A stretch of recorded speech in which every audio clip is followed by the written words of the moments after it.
The fateful hearing. Adam Schiff's downfall. Mr. Chairman, I stand before you today with the gravest concerns about Lieutenant Colonel Gabbard's nomination to be Director of National Intelligence. Adam Schiff positioned himself at the witness table in Hart Senate Office Building Room 219, his voice echoing with the polished authority honed from years as chairman of the House Intelligence Committee. Behind him, 3 staffers set up poster boards filled with tweets, news headlines, and photographs, visual weapons for what he planned as the ultimate takedown of Tulsi Gabbard's nomination. As someone who served as chairman of the House Intelligence Committee for 4 years, who has reviewed thousands of classified documents, who has overseen our intelligence community's most sensitive operations, I can tell you with certainty, this nomination is dangerous. The hearing room was packed to bursting, over 300 attendees crammed into every seat and lining the walls. International media crews had descended. The Director of National Intelligence role was America's top spy job, overseeing 18 agencies and briefing the President daily. Security was tighter than usual, given the classified discussions ahead. Outside, protesters waved signs, "No Russian assets in Intel," and "Reject Gabbard." At the elevated semicircular dais, the Senate Select Committee on Intelligence sat in judgment. Chairman Marco Rubio held the center seat, flanked by Republican senators including Tom Cotton, a fellow Army veteran, and John Kennedy of Louisiana, who had been quietly added to the committee just for this hearing. It was an unusual move that raised eyebrows but slipped under the radar. At the witness table beside Schiff sat Lieutenant Colonel Tulsi Gabbard in her Army Reserve dress uniform. The blue jacket bore combat and meritorious service medals earned over 21 years of service. Her posture was military perfect, hands folded calmly, dark eyes steady and composed. She'd been branded a traitor, a Russian asset, a useful idiot by Schiff and his allies. Today, under oath and on camera, she would confront those smears. What Adam Schiff didn't know, what he couldn't have known, was that 3 chairs down from Chairman Rubio, Senator John Kennedy had 5 thick folders spread before him, each labeled in his distinctive handwriting: Russia collusion lies, FISA abuse and transcript manipulation, classified information leaks, campaign finance and corruption, intelligence community damage assessment. Schiff pressed on with his scripted assault, his tone growing more fervent with each charge. Lieutenant Colonel Gabbard's record raises serious questions about her judgment, her susceptibility to foreign influence, and, frankly, whose interests she truly serves. Her 2017 secret meeting with Bashar al-Assad, a war criminal who has murdered hundreds of thousands of his own people, undertaken without informing the U.S. government. Her repeated defense of Russian narratives questioning our intelligence community's assessment of Russian interference, echoing Kremlin talking points about Ukraine, attacking the very agencies she would now lead. He held up one of his prepared posters, showing Tulsi with Assad. Her public statements that there is no evidence of Russian interference in 2016, despite the unanimous conclusion of our intelligence community. Her sudden political transformation, years of criticizing President Trump, suddenly becoming his most vocal defender, campaigning for him enthusiastically, and now seeking his most sensitive appointment. What changed? What's the real motivation here? Schiff paused for dramatic effect, locking eyes with the cameras. Mr. Chairman, I've seen classified information that I cannot discuss in this setting, but it informs my deep concern. The Director of National Intelligence has access to our nation's most sensitive secrets, coordinates between 18 intelligence agencies, and briefs the President every morning on threats to our national security. We cannot afford to place someone in that position whose loyalties have been questioned, whose judgment has been compromised, whose statements have consistently aligned with the narratives of foreign adversaries. Democratic senators nodded approvingly. Mark Warner, the vice chairman, jotted notes. Ron Wyden looked troubled. Progressive activists in the gallery leaned forward eagerly. "And I must say," Schiff continued, building to his crescendo, "it troubles me deeply that this committee would even consider someone with Lieutenant Colonel Gabbard's record. This isn't about partisan politics. This isn't about her military service, which I respect. This is about national security. This is about protecting American lives and American interests. This is about ensuring that the person who oversees our intelligence community can be trusted implicitly." He stared directly at Tulsi for the first time. "I urge this committee, I implore this committee, to reject this nomination before irreparable damage is done to our intelligence community, our national security, and the safety of the American people." The room erupted. Progressive activists clapped. CNN cameras captured every angle. MSNBC's Chiron flashed. Schiff raises grave concerns about Gabbard loyalty. On Twitter, Schiff Gabbard began trending. Chairman Rubio banged his gavel. "Thank you for your testimony, Congressman Schiff. Lieutenant Colonel Gabbard, you've heard the concerns raised. Would you like to respond?" Tulsi Gabbard stood, an unusual move that instantly commanded the room. In her uniform, with her military bearing, she embodied the combat veteran she was. "Yes, Mr. Chairman, I would very much like to respond to Congressman Schiff." She turned to face Schiff directly, her voice controlled but laced with volcanic intensity. "Congressman Schiff, you just questioned my loyalty to this country. You questioned my judgment. You suggested I might be compromised by foreign adversaries. You've done this before. You and Secretary Clinton called me a Russian asset in 2019, while I was serving in Congress and serving in uniform. You never apologized. You never provided evidence. You just said it, and the media amplified it." Schiff opened his mouth to respond, but Tulsi pressed on. "I sued Secretary Clinton for defamation. We settled. But you just kept going. You kept insinuating. You kept suggesting I was somehow disloyal to the country I've served for 21 years. The country I deployed to Iraq for. The country I've held security clearances for since I was 21. The country I've been investigated and cleared by multiple times." She picked up a thin folder in front of her. "So before we discuss my qualifications, my judgment, my loyalty, I think we need to discuss yours. Let's talk about your lies regarding Russia collusion that you spread for 3 years. Let's talk about your abuse of FISA to spy on Americans. Let's talk about your systematic leaking of classified information. Let's talk about your campaign finance violations. Let's talk about your judgment, your loyalty, your credibility to question anyone in this room." Schiff tried to interrupt.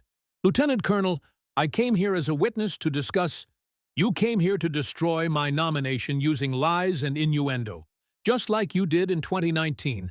But this time, Congressman, we have receipts." She sat down, her controlled fury barely contained. The hearing room crackled with electricity. Senator John Kennedy's Louisiana drawl sliced through the tension like a scalpel through silk. "Mr. Chairman, if I may, Congressman Schiff has raised serious questions about Lieutenant Colonel Gabbard's fitness to serve as DNI. That's his right as a witness. But I think before we evaluate her fitness, we need to evaluate his credibility to make such judgments." Kennedy opened his first folder with the deliberate care of a surgeon preparing for an operation. "See, I've been doing some research, quite a lot actually, on Congressman Schiff's tenure as Intelligence Committee Chairman, and I've found some concerning things. Things that make me wonder if he has any standing to question anyone's loyalty, judgment, or fitness for office. He looked up at Schiff, eyes devoid of folksy humor. So, Congressman Schiff, before we continue attacking Lieutenant Colonel Gabbard's character, I have some questions for you. Questions about the 73 times you went on television and told the American people you had more than circumstantial evidence of Trump-Russia collusion, when you knew no such evidence existed. Questions about how you manipulated FISA applications and edited transcripts to hide the truth. Questions about the 216 times you leaked classified information to reporters.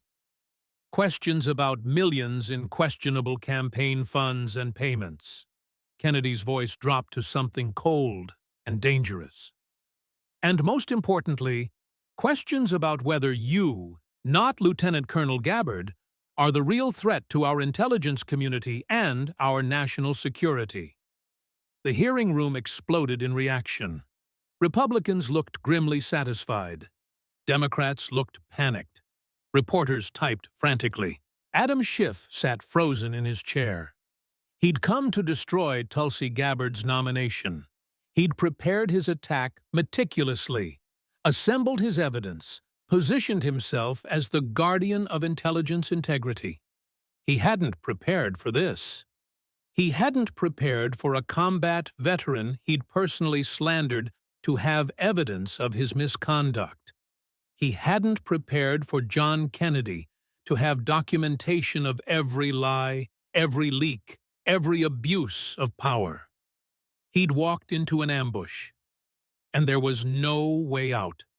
The soldier and the prosecutor were about to destroy the man who'd built his career on destroying others. And this time, the whole country would watch. Kennedy adjusted his reading glasses and pulled out the first document from his folder with the methodical precision of a man who'd spent decades as a prosecutor. The hearing room, buzzing from his opening statement, gradually quieted as everyone sensed they were about to witness something extraordinary. Congressman Schiff, Kennedy began, his Louisiana drawl more pronounced. Let's start with something simple. On March 22, 2017, you appeared on Meet the Press with Chuck Todd. Do you remember that appearance? Schiff, recovering some composure, nodded. I appeared on many shows during that time period. I'm asking about a specific appearance. March 22, 2017. Yes or no? Do you remember it? I remember appearing on Meet the Press, yes. Good. Let me refresh your memory about what you said. Kennedy read from a transcript. I can't go into the particulars, but there is more than circumstantial evidence now that the Trump campaign colluded with Russians. Those were your exact words. Do you stand by that statement? Senator, as chairman of the Intelligence Committee, I had access to classified information that— Sir, I didn't ask about your access. I asked if you stand by your statement that there was more than circumstantial evidence of Trump-Russia collusion, yes or no. Schiff's lawyer leaned forward to whisper. Schiff waved him off. Context is important, Senator. At the time, based on the information available, we'll get to context. You said it. That's established. Now let me show you something. Kennedy nodded to a technician, and large screens in the room lit up with a video compilation. Schiff's face appeared clip after clip, interview after interview. CNN, March 2017. The evidence of collusion is more than circumstantial. MSNBC, April 2017. There is evidence, plenty of it, in plain sight. ABC, May 2017. There is direct evidence in emails, in texts, in encrypted communications. CBS, June 2017. We have seen evidence of collusion. I can't go into specifics, but it's there. CNN again, September 2017. The evidence is damning and becoming more so every day. The montage rolled on, appearance after appearance, network after network. Schiff making definitive claims about evidence of collusion. At the bottom of the screen, a counter ticked upward. 15, 27, 43, 58, 73. When the video ended, Kennedy let the silence hang.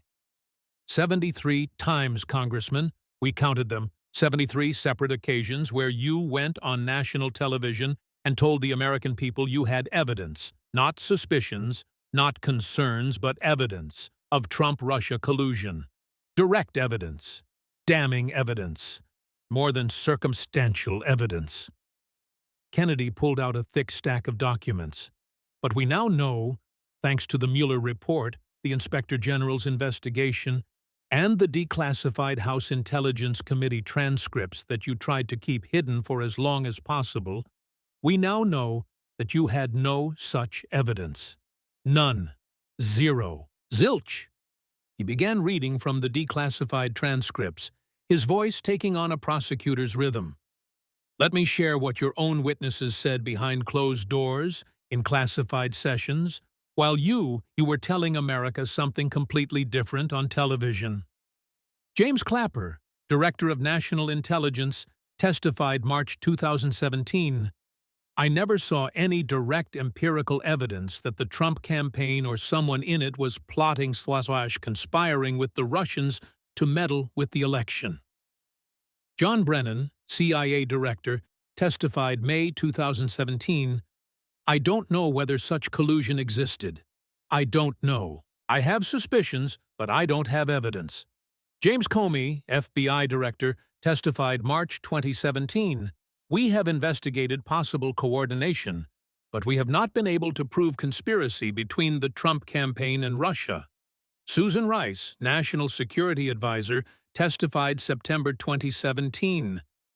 I don't recall intelligence or evidence that I would consider evidence of collusion. Samantha Power, UN Ambassador. I don't have evidence of collusion. Andrew McCabe, FBI Deputy Director. We didn't have evidence of collusion. Sally Yates, Deputy Attorney General. I don't know of evidence that would establish collusion. Kennedy set down the transcripts and looked directly at Schiff. Shall I continue? I have testimony from all 53 witnesses who appeared before your committee. Every single one said the same thing. No evidence of collusion. But while they were saying that to you in private, under oath, you were going on television and telling America the opposite. Can you explain that? Schiff shifted in his seat, his confidence evaporating. Senator, there were concerning contacts between...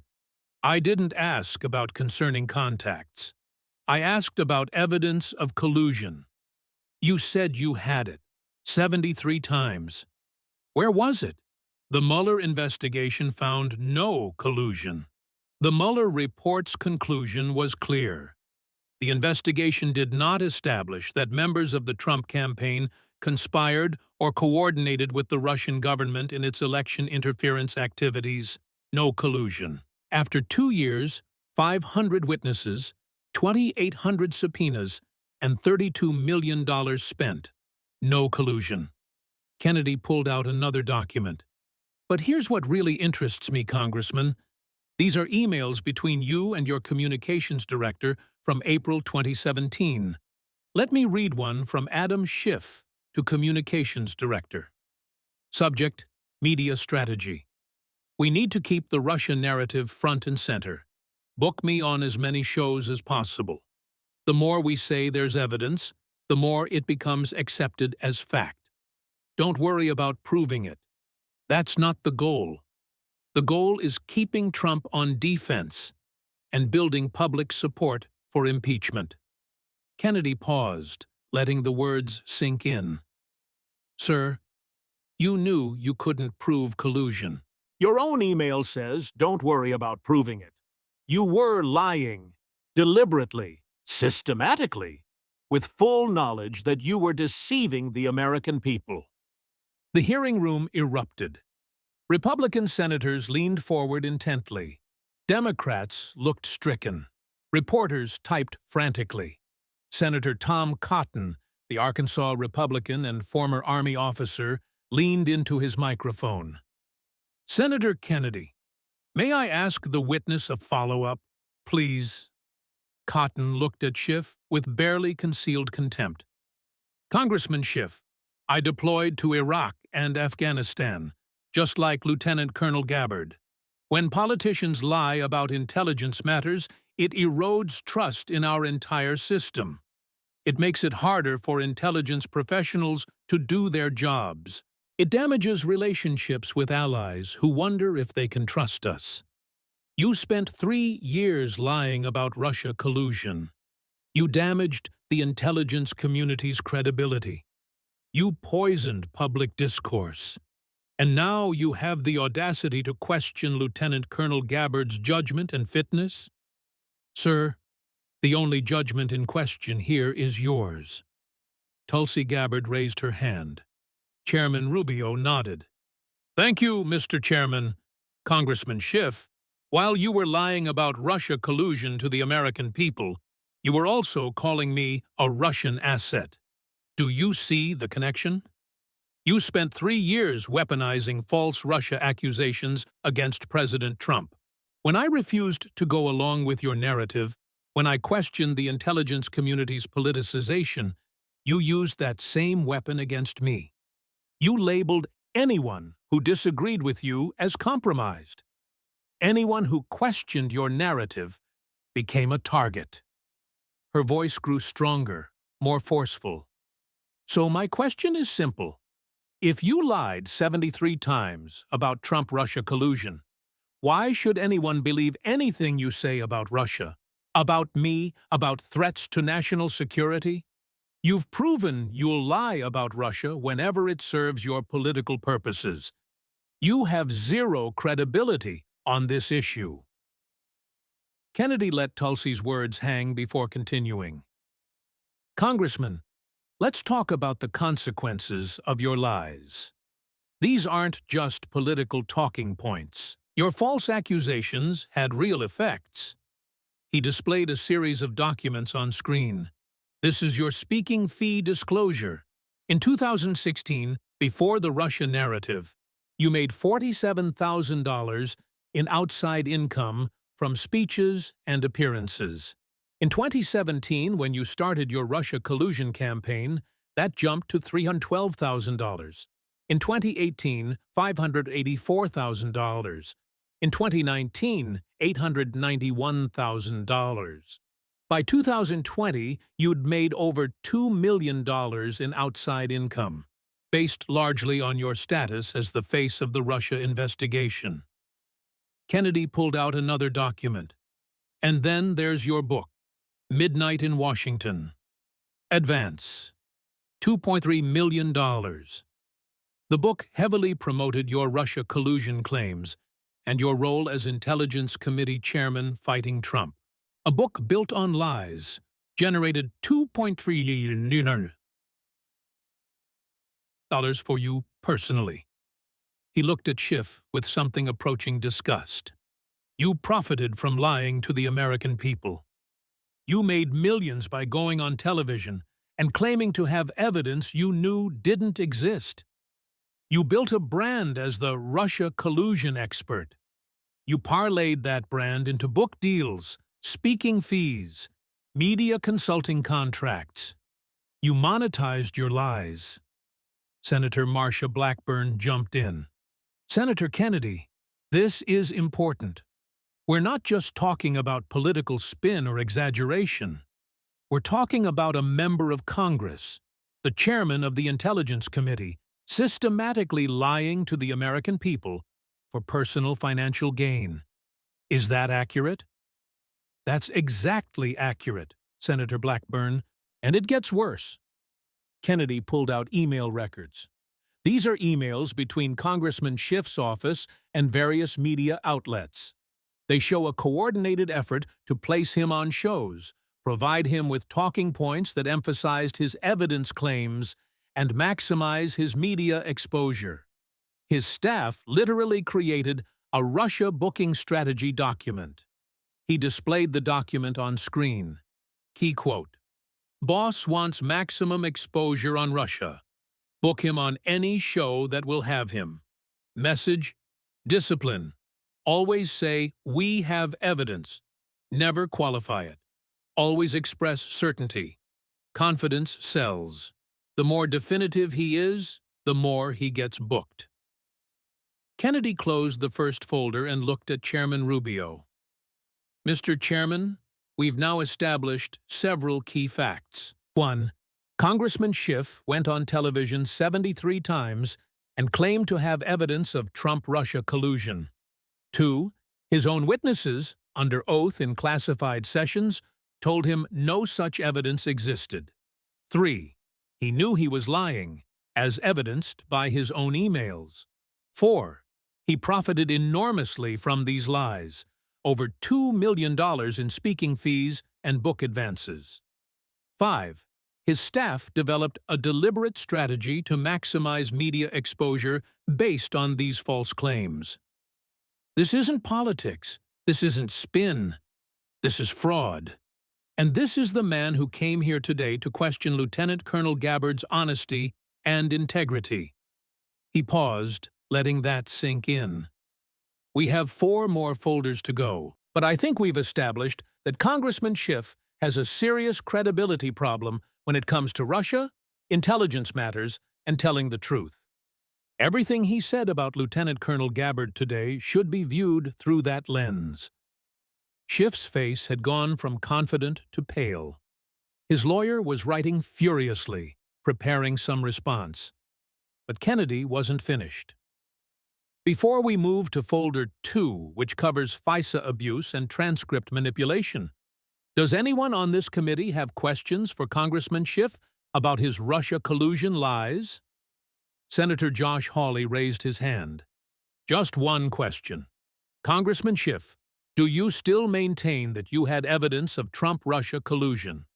Schiff looked at his lawyer, who shook his head slightly. Schiff cleared his throat. "I stand by my assessment at the time that there were concerning contacts." "That's not what I asked," Hawley interrupted. "I asked if you still maintain you had evidence of collusion, the specific claim you made 73 times. Yes or no?" Silence. Let the record show that Congressman Schiff refuses to answer, which means he's admitting he lied. "Thank you, Senator Kennedy. Please continue."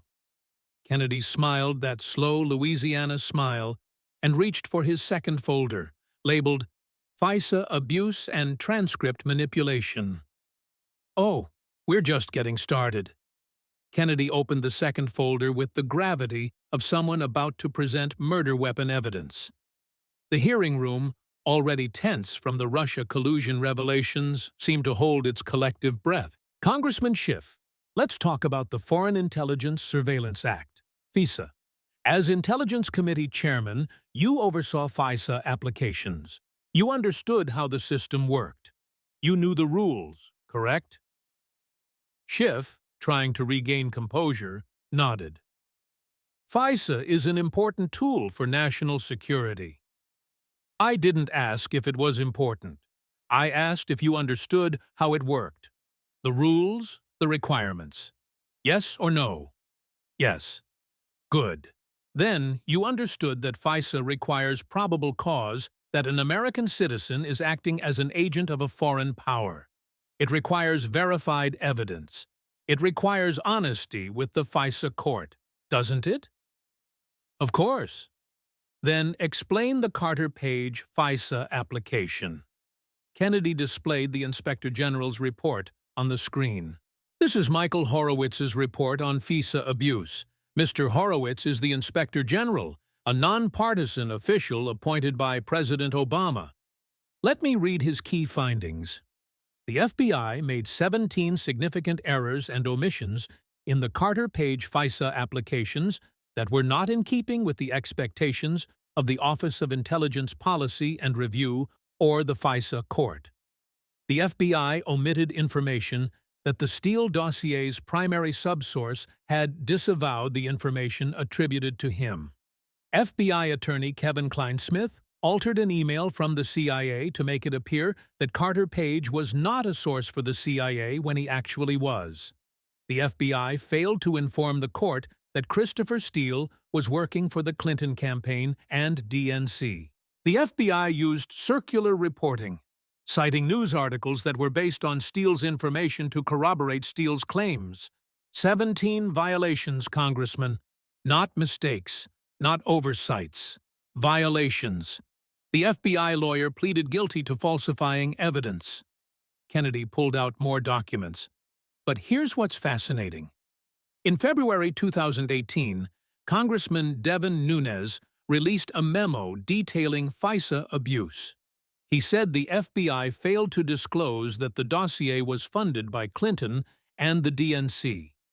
He said they used circular reporting. He said they misled the FISA court. He said there was surveillance abuse. And what did you do, Congressman Schiff? He displayed Schiff's response memo on screen. You wrote your own memo, calling Nunes's claims misleading, false, and a transparent effort to undermine the investigation. You said the FBI had properly disclosed information to the court. You said they followed appropriate procedures. You said Nunes was wrong on every point. But the Inspector General proved Nunes was right on every point. The FBI lawyer pleaded guilty. There were 17 violations. The dossier was funded by Clinton and never disclosed. They did use circular reporting. They did mislead the court. You didn't just make mistakes, Congressman. You deliberately wrote a counter-memo to cover up the biggest FISA abuse scandal in American history. Tulsi Gabbard raised her hand. Rubio nodded.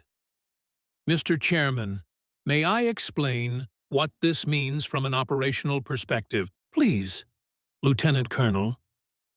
Tulsi turned to face the room, her voice carrying the weight of someone who'd lived with classified intelligence in combat zones. When I was deployed in Iraq, we relied on intelligence to keep us safe. We trusted that the intelligence community was giving us accurate, verified information. Lives depended on that trust. When intelligence professionals lie, manipulate evidence, or abuse surveillance powers, they destroy that trust. What Congressman Schiff did, defending a FISA system that was used to spy on Americans based on unverified opposition research funded by a political campaign that destroys trust.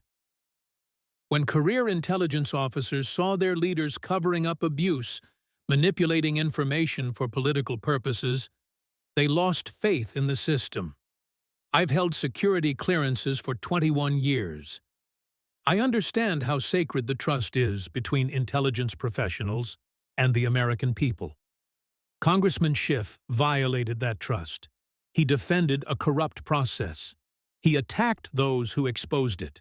And then he has the audacity to question my fitness to lead the intelligence community? Her voice was steady but passionate. The FISA abuse Congressman Schiff defended wasn't just about politics. It was about using the most powerful surveillance tools in our government, tools meant to protect us from foreign enemies, against American citizens for political purposes. That's not intelligence work. That's secret police state behavior. Kennedy nodded approvingly and continued.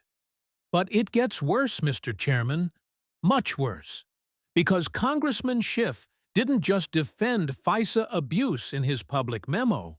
He actively manipulated evidence to hide it. He pulled out 2 sets of documents and held them up side by side. These are Intelligence Committee transcripts. On the left, the original testimony as recorded by the official court reporter. On the right, the edited versions that Congressman Schiff released to the public after keeping them classified for over 3 years. Kennedy began reading comparisons. Original transcript, FBI agent Peter Strzok. We did not verify the core allegations in the Steele dossier before using it in the FISA application. We were relying on Steele's reputation and past performance. Schiff's edited version. We followed standard verification procedures for FISA applications consistent with FBI policy. That's not editing for classification, Mr. Chairman. That's reversing the meaning. That's fraud. He continued with more examples. Original DOJ official Bruce Orr. I told the FBI that Steele was desperate that Trump not be elected and was working for the Clinton campaign. I told them his information needed to be viewed through that lens. Schiff's edit. I informed the FBI of Steele's background, and they took appropriate steps to evaluate his information. Original FBI lawyer Kevin Kleinsmith. I altered the email about Carter Page's CIA relationship because I wanted the FISA application to go through even though the information didn't support it. Schiff's edit. I modified the email to provide accurate context about Carter Page's background for the FISA application. Congressman, you changed I altered to I modified. You turned a confession of guilt into a claim of proper procedure. And that FBI lawyer pleaded guilty to the crime you tried to hide. The hearing room was in chaos. Even Democratic senators looked shocked. Senator Mark Warner, the vice chairman, was reading through papers his staff handed him, his face growing paler. Senator Ron Wyden raised his hand. Mr. Chairman, point of inquiry. Senator Kennedy, are you saying that the transcripts released to the public were materially different from the original testimony? Not materially different, Senator Wyden, completely different. In over 40 instances, Congressman Schiff's committee changed testimony that showed FISA abuse into testimony that claimed proper procedures were followed. Kennedy pulled out an analysis document. My staff did a comparison. In the original transcripts, witnesses used phrases like didn't verify, didn't disclose, failed to inform, misled, and altered, a combined 127 times when discussing the FISA process. In Schiff's edited versions, those phrases appeared exactly 0 times, all replaced with followed procedures, proper disclosure, accurate information, and standard protocol. That's not classification review. That's evidence tampering. That's obstruction of justice. Senator Josh Hawley jumped in, his voice sharp with anger. Congressman Schiff, these transcripts were official congressional records. You edited them to hide evidence of criminal activity by the FBI. That's obstruction. It's also contempt of Congress since you were manipulating official testimony. Why aren't you in federal prison right now? Schiff's lawyer stood up. Mr. Chairman, I need to confer with my client. Sit down, Hawley snapped. He can confer after he answers. Congressman, why did you edit transcripts to hide FISA abuse? Schiff's voice was barely audible. The transcripts were reviewed for classification by intelligence community personnel. That's a lie, Kennedy interrupted, his folksy demeanor completely gone. These are the classification review notes from intelligence community personnel. They note what should be redacted, sources and methods, ongoing operations, true names of intelligence officers. None of their recommended redactions changed testimony about FISA procedures. Those changes came from your office, not from IC classification reviewers. He held up emails with clear headers. These emails show your staff discussing how to soften the impact of damaging testimony. One staffer writes, "This testimony makes it clear the FBI violated FISA procedures. We need to edit it to be less damaging." Another responds, "Adam wants all references to verification failures removed or reworded." That's your chief of staff using your name, Congressman. Kennedy's voice took on a prosecutorial edge. You didn't edit for classification. You edited to cover up crimes. You edited to protect your Russia collusion narrative. You edited to hide the fact that the FISA surveillance you defended was based on lies and fabricated evidence. Tulsi Gabbard stood again, and this time she was visibly angry. "Congressman Schiff, I need to say something directly to you.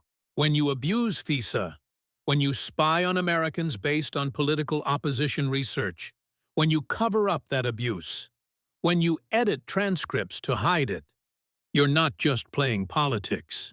You're destroying the tools that intelligence professionals need to protect this country. I've deployed to combat zones. I've worked with classified intelligence. I've seen how the system is supposed to work, with integrity, with checks and balances, with respect for Americans' constitutional rights. You turned that system into a political weapon. And then you question my fitness to lead the intelligence community? Sir, you should be in prison for what you did. The only reason you're not is that you still have powerful friends protecting you, but not for much longer." Senator Tom Cotton leaned forward, his jaw set. "Lieutenant Colonel Gabbard is being diplomatic. Let me be less so. Congressman Schiff, you committed multiple federal crimes. You abused surveillance powers. You covered up that abuse. You edited official congressional testimony, a felony. You obstructed justice by hiding evidence of FBI misconduct. The FBI lawyer who altered the email is in prison. You should be in the cell next to him. Instead, you're sitting here questioning a decorated combat veteran's loyalty. It's obscene." Kennedy organized his papers and looked at Chairman Rubio. "Mr. Chairman, we've now established that Congressman Schiff, 1. Defended FISA applications that contained 17 significant violations. 2. Attacked those who exposed the violations, calling them liars. 3. Wrote a memo claiming proper procedures were followed when they weren't. 4. Edited 40-plus instances of sworn testimony to change confessions of FISA abuse into claims of proper procedure. 5. Did all of this to protect his political narrative and the Mueller investigation. This isn't just unethical, it's criminal. And this is the man who questions Lieutenant Colonel Gabbard's judgment and commitment to the Constitution." Schiff's lawyer was now literally pulling at his sleeve, trying to get him to stop responding, to invoke his Fifth Amendment rights. But Schiff's ego wouldn't let him retreat. "These allegations are politically motivated distortions," he began. "They're documented facts," Kennedy cut him off.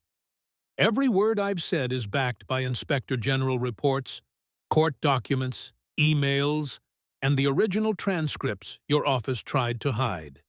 You can call them distortions all you want. The evidence speaks for itself." Kennedy reached for his third folder, this one notably thicker than the first two. "Mr. Chairman, we've covered Russia lies and FISA abuse. Now I'd like to discuss Congressman Schiff's systematic leaking of classified information. We've identified 200 separate instances where he contacted reporters immediately after classified briefings, and classified information appeared in news articles within hours. But before we dive into that, I think Lieutenant Colonel Gabbard should have a chance to address the substance of what she was actually accused of. Because unlike Congressman Schiff, her record can withstand scrutiny." Tulsi stood, straightened her uniform, and looked directly at Schiff. "I'm ready to defend my actual record, Congressman Schiff, not your imagination, not your politically motivated attacks. My real record of service to this country, something you would know nothing about." Kennedy opened the third folder, and the thickness of the documentation was immediately apparent. Phone records, newspaper clippings, timeline analyses, and what appeared to be audio files, all neatly organized with colored tabs. "Congressman Schiff, you questioned Lieutenant Colonel Gabbard's fitness to handle classified information as Director of National Intelligence. So let's examine your handling of classified information during your tenure as Intelligence Committee Chairman." He pulled out phone records and displayed them on the screen. These are phone records from your official congressional phone, obtained through proper legal channels with appropriate warrants. They show calls between your number and numbers belonging to reporters at CNN, MSNBC, Politico, The Washington Post, and The New York Times. What's interesting isn't that you called reporters. That's normal. What's interesting is when you called them. Kennedy displayed a timeline graphic that made the pattern impossible to miss. January 12, 2018, 2:47 p.m., classified briefing on Russia investigation ends. 2:52 p.m. Schiff calls CNN reporter, 8-minute call. 6:30 p.m. CNN publishes, sources, new evidence emerges in Russia probe. February 8, 2018, 3:15 p.m. Classified FISA briefing ends. 3:19 p.m. Schiff calls Politico reporter, 11-minute call. 7:45 a.m. Next day, Politico headline, FISA documents show troubling pattern. March 15, 2018, 1:45 p.m. Ukraine briefing concludes.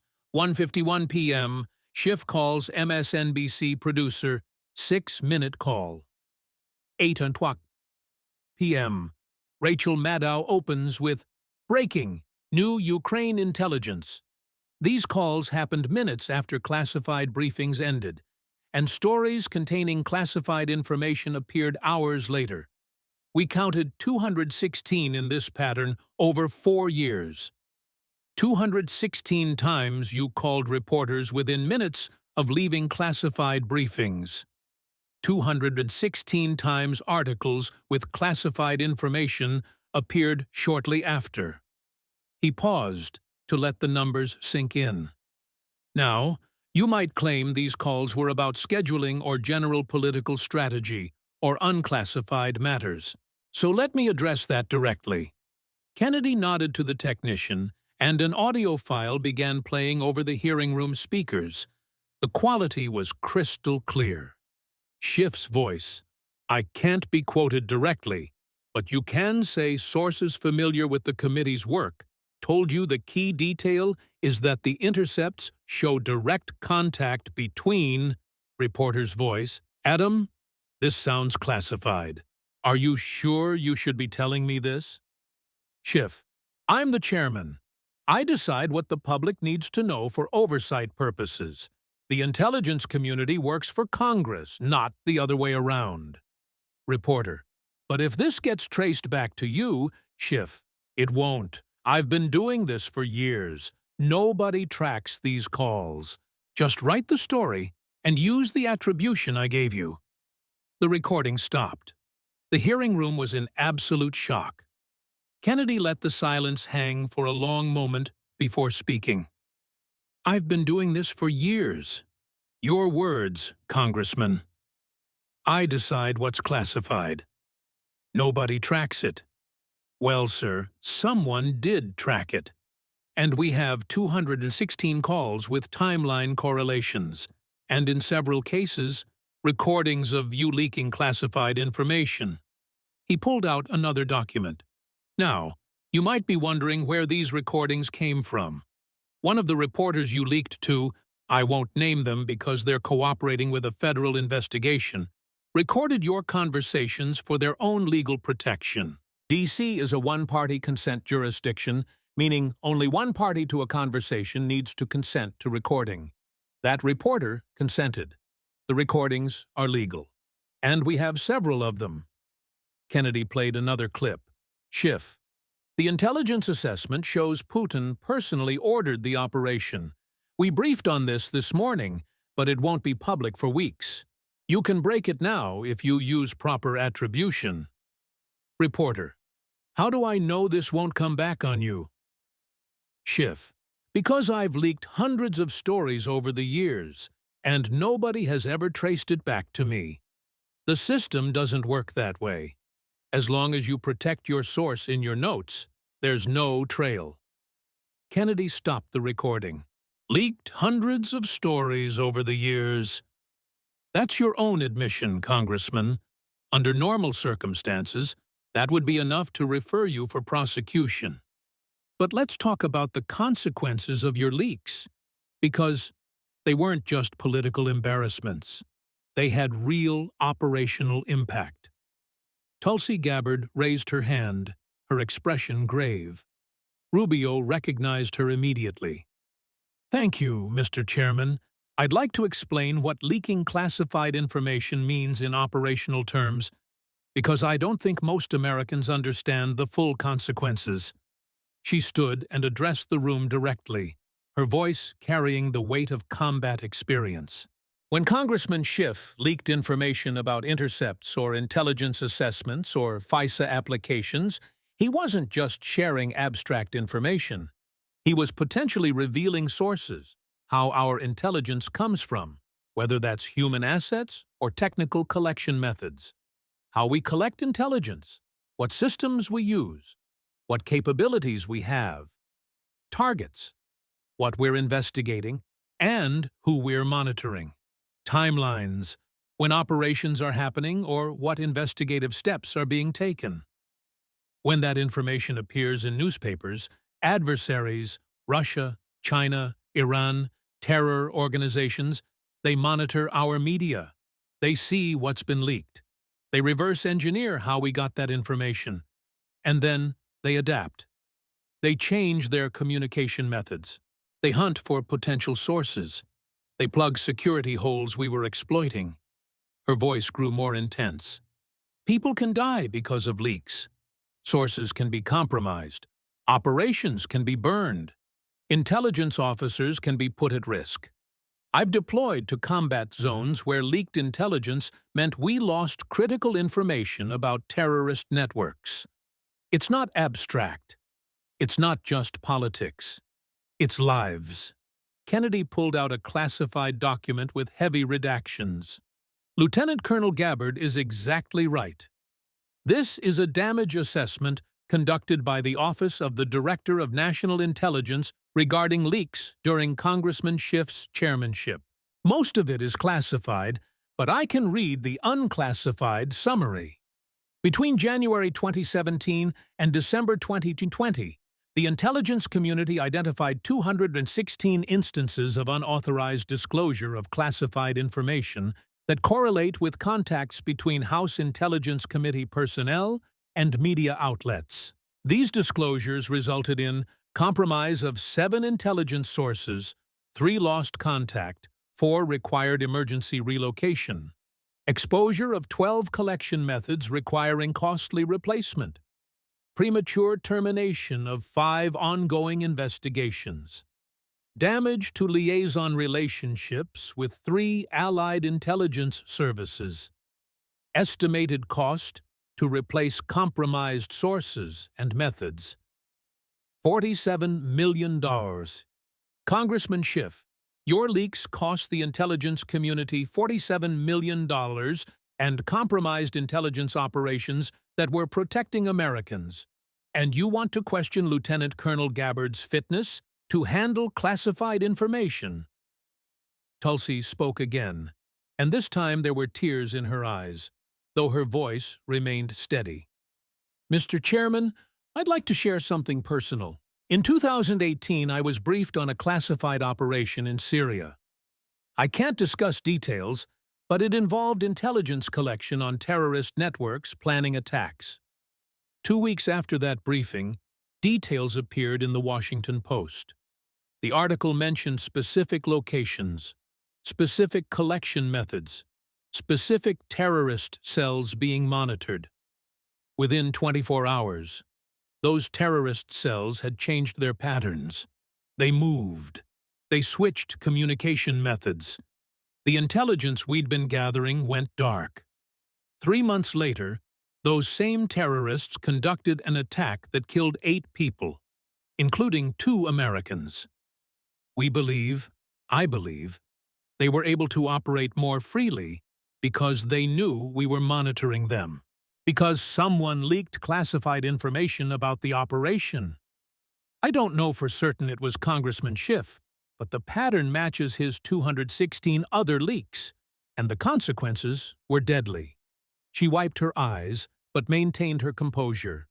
So when Congressman Schiff questions my fitness to protect classified information, I think about those 8 people. I think about the intelligence officers whose sources were compromised. I think about the $47 million in taxpayer money spent to rebuild what his leaks destroyed. And I wonder if he ever thinks about the consequences of his actions, or if he only thinks about his TV appearances and book deals. Senator Tom Cotton was visibly emotional. Lieutenant Colonel Gabbard, thank you for that testimony. Congressman Schiff, I also deployed. I also held clearances. I also relied on intelligence to keep my soldiers safe. The idea that you, someone who admitted on tape to leaking hundreds of stories, who systematically compromised sources and methods, who cost the IC $47 million, the idea that you would question her fitness is beyond offensive. It's a desecration of everything intelligence work is supposed to represent. Kennedy wasn't finished. He pulled out financial disclosure forms. Let's talk about why Congressman Schiff leaked so prolifically. Follow the money. 2017, 73 TV appearances, $312,000 in outside income. 2018, 94 TV appearances, $584,000 in outside income. 2019, 118 TV appearances, $891,000 in outside income. The more he appeared on TV, the more money he made. The more classified information he leaked to reporters, the more shows booked him, because he always had inside information. He turned classified intelligence into personal profit. He wrote a book that relied heavily on classified information he accessed as chairman, $2.3 million advance. He gave paid speeches where he shared insider details about intelligence matters, $150,000 per speech. He consulted with media companies about shows based on classified operations, $75,000 per consultation. That's not oversight, Mr. Chairman. That's theft.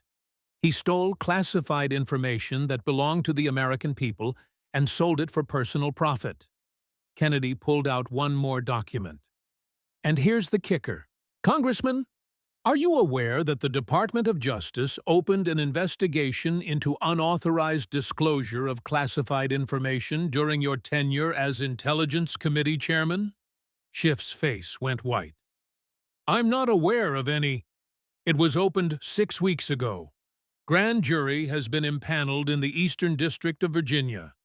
They're reviewing phone records, timeline correlations, the recordings we just heard, and financial records to determine if you profited from the leaks. Early indications suggest potential charges under 18 U.S. Code Section 798, disclosure of classified information, and possibly FISA violations since some of the leaked material came from FISA surveillance. Each count carries up to 10 years in prison. With 216 instances, you're looking at a lot of prison time, Congressman. The hearing room was chaos. CNN cut to emergency legal analysis. MSNBC looked stricken. Fox News ran Schiff federal investigation banners. Democratic senators were fleeing the dais. Even Mark Warner, who had been sympathetic to Schiff, had left the room. Schiff sat frozen. His lawyer frantically wrote notes and whispered in his ear. Kennedy closed the third folder. Mr. Chairman, we've now shown that Congressman Schiff, 1, lied 73 times about Russia collusion. 2, covered up the biggest FISA abuse in American history. 3, edited transcripts to hide FBI misconduct. 4, leaked classified information 216 times. 5, compromised sources, methods, and operations. 6, cost the intelligence community $47 million. 7, profited personally from his leaks over $3 million. And he is now under federal investigation for these leaks.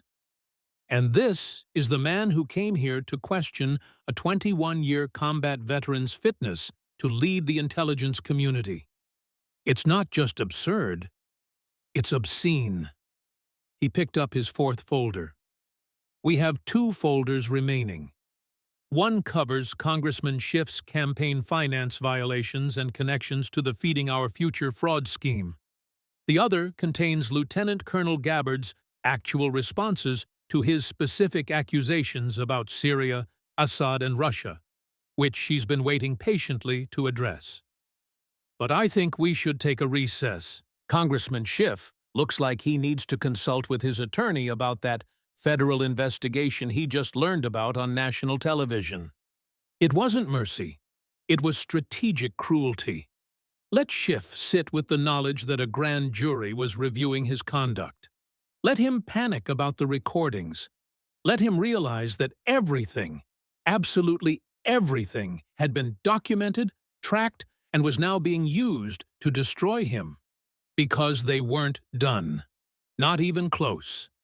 After a 30-minute recess, during which Schiff frantically consulted his legal team and multiple Democratic senators publicly distanced themselves from him, the hearing reconvened. The press section was now standing room only, with reporters from every major outlet and several international news services. On social media, Schiff hearing was the #1 trend worldwide. Adam Schiff looked like a different man when he returned to his seat. His earlier confidence had vanished, replaced by visible dread. His expensive suit was rumpled. His hair, usually perfectly styled, was disheveled from running his hands through it. His lawyer now sat directly beside him, ready to intervene. Kennedy looked as fresh as when he'd started, as if systematically dismantling a colleague's career was just another Tuesday afternoon. He opened his 4th folder. Congressman Schiff, we've talked about your Russia lies, your FISA abuse, and your classified information leaks. Now let's discuss your finances, because there's an interesting pattern that emerges when we follow the money. He displayed financial disclosure forms on the screen. These are your campaign finance reports from 2016 through 2024. What's interesting is the timing of certain payments and donations. Kennedy highlighted specific line items. In 2020 and 2021, your campaign received donations from several individuals who were later indicted in the Feeding Our Future fraud scheme, the largest pandemic fraud in American history, where $250 million meant to feed hungry children was stolen. He listed the donors. Amy Bach, Director of Feeding Our Future, $5,500 to your campaign. Abdikadir Abdullahi Idla, $2,800 to your campaign. Abdiaziz Shafi Farah, $5,000 to your campaign. He's now serving 17 years in federal prison. Said Shafi Farah, $2,800 to your campaign. Total, $16,000 from people who stole from children. Kennedy looked up from the documents. Now, these were Minnesota-based fraud. You're a California congressman. Why were Minnesota criminals giving you money? Schiff tried to respond. I have thousands of donors. I can't vet every... But you did know them, didn't you? Kennedy pulled out photos. This is you at a fundraiser in Minneapolis in 2020 with several of these individuals. This is you praising their community work. This is you thanking them publicly for their support of important programs. He displayed emails. And these are emails between your campaign and these donors discussing mutual interests in protecting federal programs and maintaining congressional oversight. What were you protecting them from, Congressman? Were you using your Intelligence Committee chairmanship to help them avoid investigation? I had no knowledge of any criminal activity. But you kept their money for over a year after the FBI raided their operations. The FBI raids happened in January 2022. You didn't return the money until March 2023, and only after media outlets started asking questions. Why the delay if you had no knowledge? Tulsi jumped in. Mr. Chairman, May I ask a follow-up? Congressman Schiff, you took $16,000 from people who stole money meant to feed hungry children during a pandemic. You kept that money for over a year after their criminal activity became public. And yet, you question my ethics, my judgment, my fitness for office? Sir, those criminals stole food from children. Children went hungry because of them. And you took their money and kept it until you got caught. What does that say about your character? Kennedy wasn't done with the financial angle. But that's not all. Let's talk about your campaign's relationship with brand new Congress and Justice Democrats, the same organizations that ran AOC's campaign and were found to have violated federal election law. He displayed FEC reports. Your campaign coordinated extensively with these organizations in 2018 and 2020. These groups spent over $300,000 on independent expenditures supporting your campaign. But emails show you directly involved in planning these expenditures, which means they weren't independent at all. That's illegal coordination. The FEC investigated you. You settled the case by paying $25,000 in penalties. That's an admission of guilt, Congressman. Senator Ted Cruz leaned into his microphone. Senator Kennedy, let me understand this. Congressman Schiff violated the same campaign finance laws that the organizations supporting AOC violated? The same type of illegal coordination? Exactly the same, Senator Cruz, and he paid a penalty for it. So when he questions other people's ethics, we should remember he's a convicted violator of federal election law. Kennedy moved to his final section of evidence. Now let's talk about the Intelligence Community Foundation, a nonprofit organization that Congressman Schiff founded in 2019. This foundation supposedly supports intelligence community programs and scholarships. Noble mission. But let's look at where the money actually went. He displayed the foundation's tax returns. Total donations received, $4.7 million. Paid out in scholarships, $340,000. Administrative expenses, $2.1 million. Administrative expenses were 45% of revenue for a foundation that small? That's absurd. A well-run charity should have administrative costs under 15%. What were those millions being spent on? Kennedy answered his own question with more documents. Consulting fees to firms owned by Schiff Associates, $1.2 million. Travel expenses for foundation board members, $450,000. Communications and outreach, $300,000. Congressman, your charity spent more on travel for board members than it did on scholarships for intelligence community families. And those board members? They're your former staff, your political allies, and your family members. You created a slush fund disguised as a charity. Senator Blackburn spoke up. Senator Kennedy, is this legal? It might be legal. Barely. But it's certainly unethical. The foundation exists primarily to funnel money to Congressman Schiff's associates while providing political cover through a thin veneer of charitable work. It's grift dressed up as philanthropy. Kennedy closed the folder and looked at Chairman Rubio. Mr. Chairman, let me summarize what we've established today about Congressman Schiff. He lied to the American people 73 times about Russia collusion and profited from those lies to the tune of $2 million. He defended the worst FISA abuse in American history and edited transcripts to cover it up.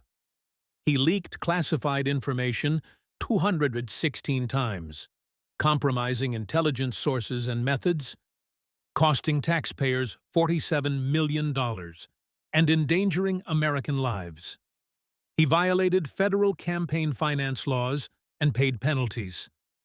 He took money from criminals who stole from children and kept it until he got caught. He runs a charity that spends more money on administrative costs and travel than on its charitable mission. And after all of this, He came here today to question Lieutenant Colonel Tulsi Gabbard's loyalty, judgment, ethics, and fitness to serve as Director of National Intelligence. Kennedy's voice dropped to something cold and final. Congressman Schiff, you are a liar. You are corrupt. You have abused your position for personal and political gain. You have endangered American lives. You have violated federal law. You are currently under federal investigation. And you have absolutely no standing, none whatsoever, to question anyone else's fitness for anything. The hearing room was silent.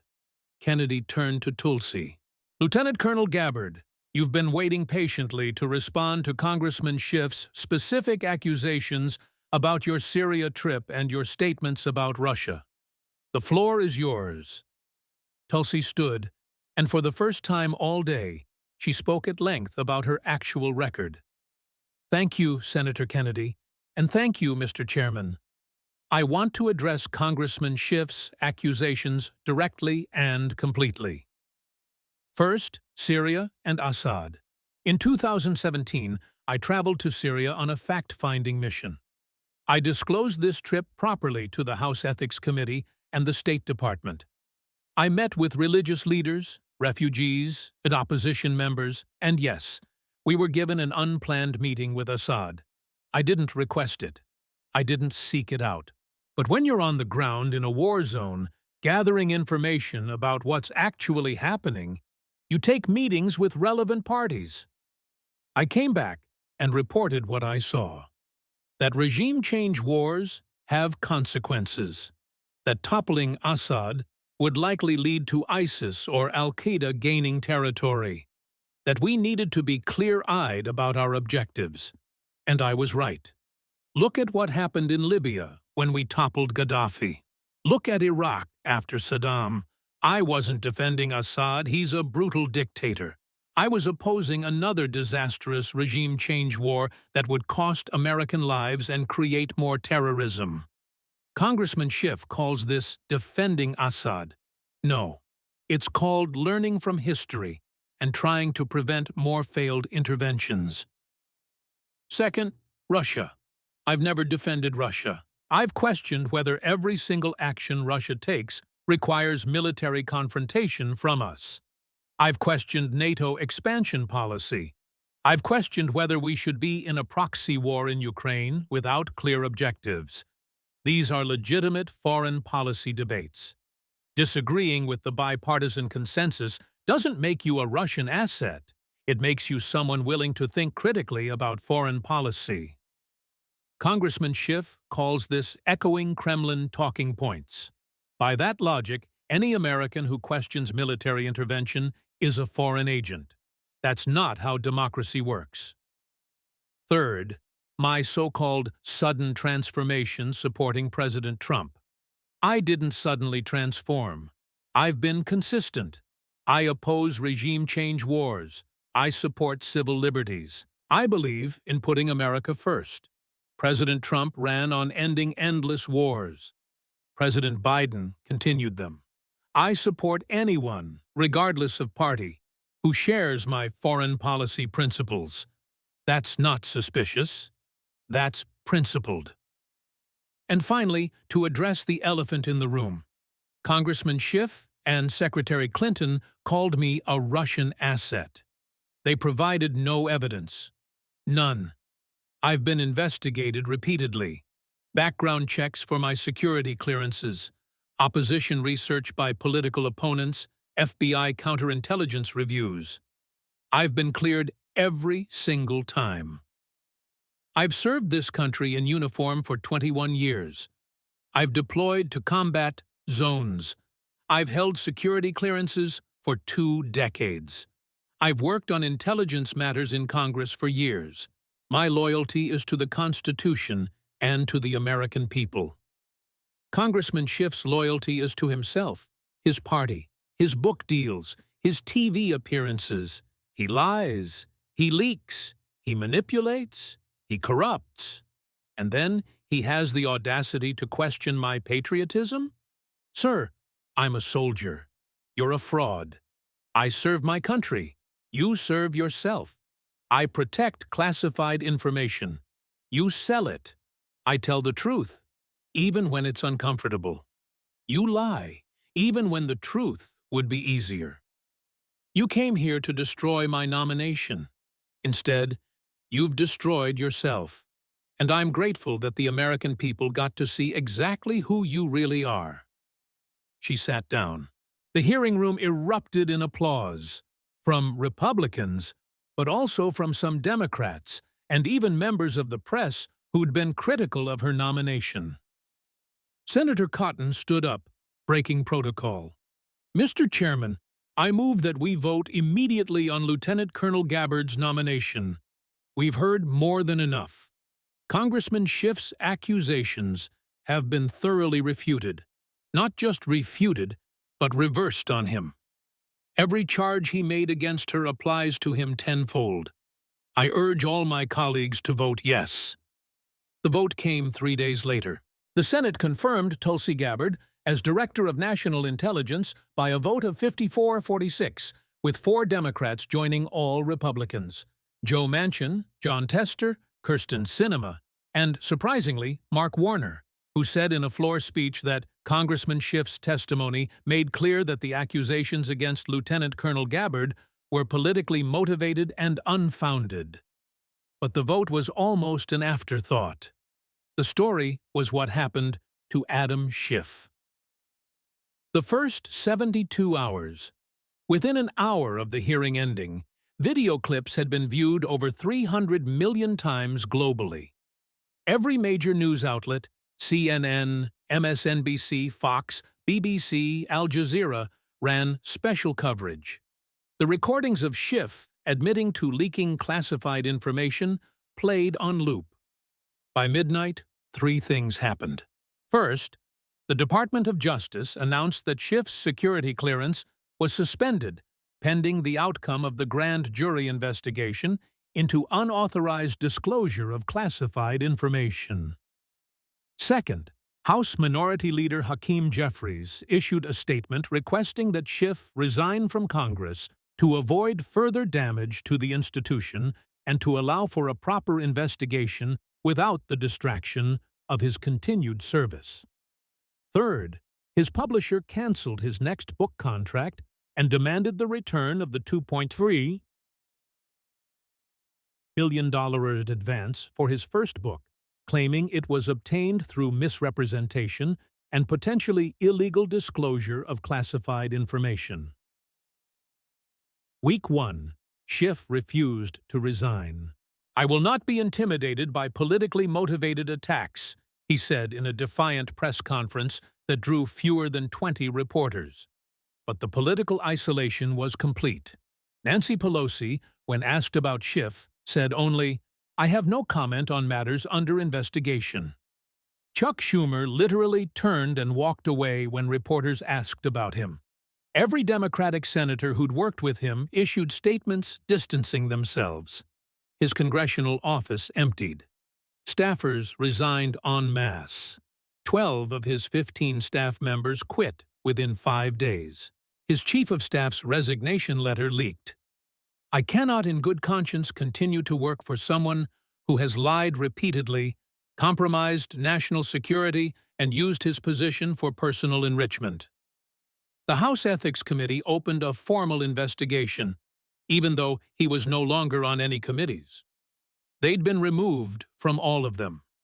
They moved to investigate his past conduct, with potential expulsion in mind. Week 2.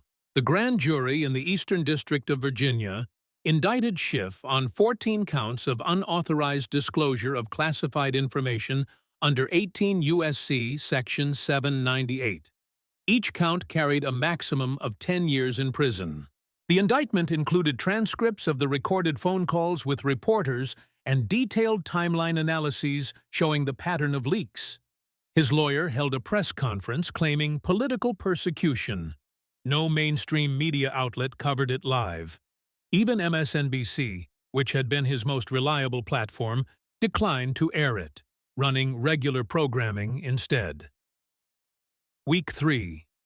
Facing expulsion proceedings, mounting legal bills, and complete political isolation, Adam Schiff announced he would not seek re-election and would resign from Congress effective immediately to focus on my legal defense.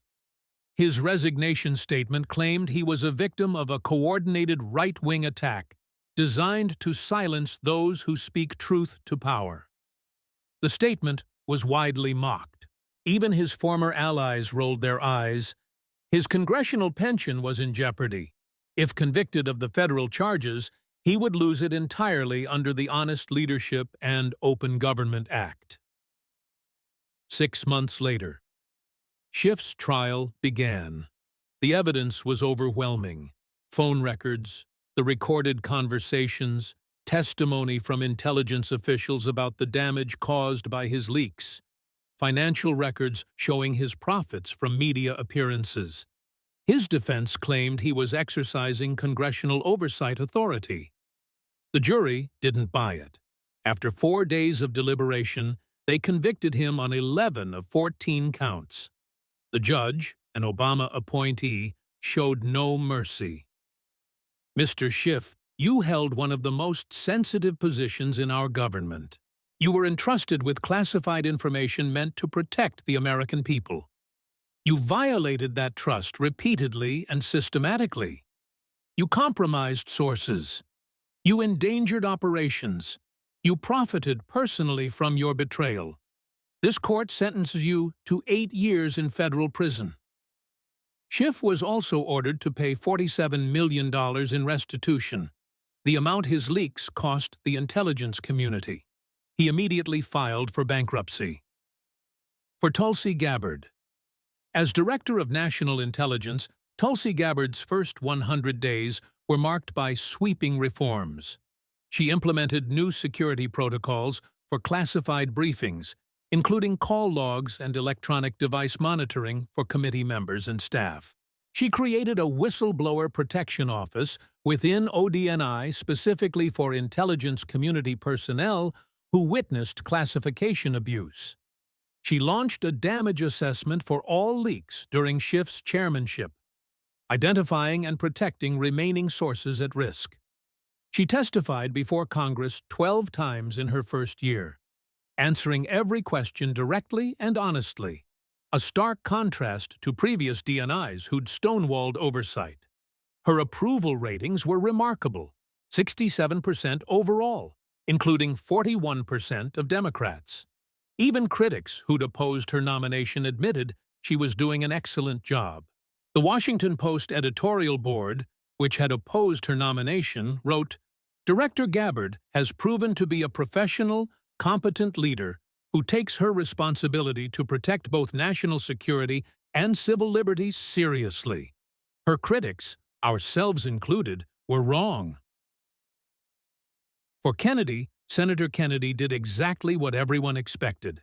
He declined all the media opportunities, book deals, and speaking engagements that flooded in. He made one appearance on Fox News Sunday, saying simply, "I just asked questions that needed asking and presented facts that needed presenting. That's my job. Now I'm going back to work for Louisiana." He did accept one invitation, to speak at the Army War College to military intelligence officers about congressional oversight. His message was simple: never let politicians use you for their games. Serve the Constitution. Tell the truth. Protect sources and methods. And never, ever leak classified information for political gain. You've seen what happens when someone does. 3 months after the hearing, Tulsi visited Arlington National Cemetery, laying wreaths at the graves of the 2 Americans killed in the Syrian attack that might have been prevented if classified information hadn't been leaked. She didn't announce the visit. No press was present. A tourist recognized her and took a photo that went viral. Director Gabbard, in her uniform, standing at attention, saluting the graves. That evening, she called Kennedy. "Senator, I wanted to thank you for what you did at the hearing, for standing up when—" "Lieutenant Colonel," Kennedy interrupted gently, You don't need to thank me. I didn't do anything special.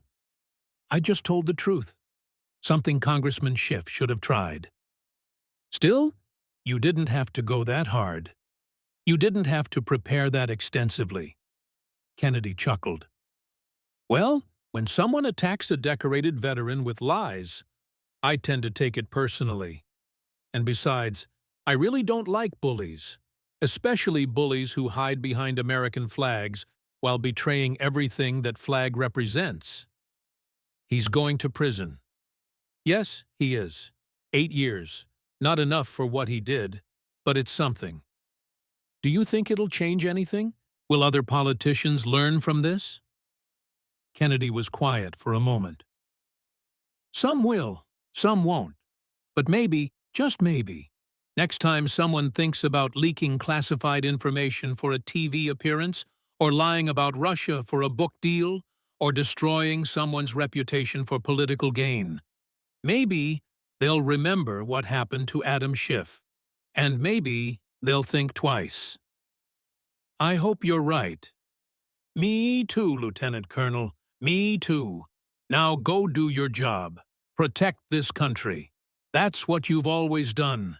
That's what you'll keep doing. And that's all that matters. 6 months later, Louisiana Senator John Kennedy sat on his back porch in Madisonville, Louisiana, watching the bayou in the golden light of sunset.